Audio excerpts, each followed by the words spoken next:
సిద్దిపేట జిల్లా కొనపాక మండల ప్రజా పరిషత్తు కార్యాలయంలో పంచాయతీ కార్యదర్శులు, ఈజీఎస్, టెక్నికల్ అసిస్టెంట్లు, ఫీల్డ్ అసిస్టెంట్లతో ఎంపీడీఓ రామరెడ్డి సమీక్షా సమావేశం నిర్వహించారు. సమావేశంలో ఎంపీ వీర్రాజు, ఈసీ సుధాకర్ పాల్గొన్నారు. ఈ సందర్భంగా వారు మాట్లాడారు. గ్రామాల్లో జరుగుతున్న ఉపాధి హామీ పనులు, ఫిష్ పాండ్, ఫామ్ పాండ్ తప్పనిసరిగా ఏర్పాటు చేయాలని సూచించారు. ప్రతిరోజు కూలీలకు ఎలాంటి ఇబ్బందులు ఎదురవకుండా సిబ్బంది అందుబాటులో ఉండాలన్నారు. అలాగే వారితో పాటు గ్రామాల్లోని ప్రజలకు కూడా సమస్యలు తలెత్తకుండా చూడాలని కోరారు.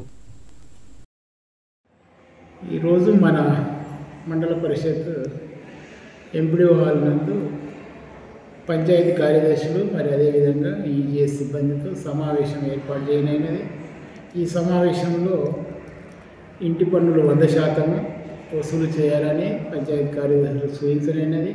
అదేవిధంగా దినసరి లేబర్లు గ్రామానికి చిన్న గ్రామం అయినచో 50 మంది, పెద్ద గ్రామం అయినచో 100 మంది తక్కువ కాకుండా లేబర్లకు పని కల్పించవలసిందిగా ఈనాటి మన పంచాయతీ కార్యదర్శులకు తెలుపనైనది.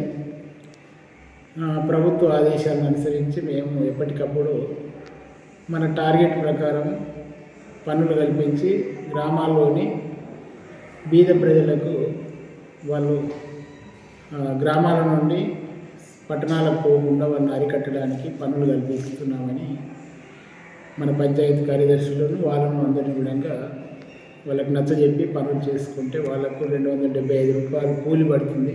ఈ కూలి ద్వారా వాళ్ళు 4 గంటల్లో పోతే నెలకు, వారానికో డబ్బులు వాళ్ళకి ఇంట్లో ఖర్చులకు వెళ్తాయని కూడా ఆ విధంగా మేము ఈరోజు చెప్పనైనది.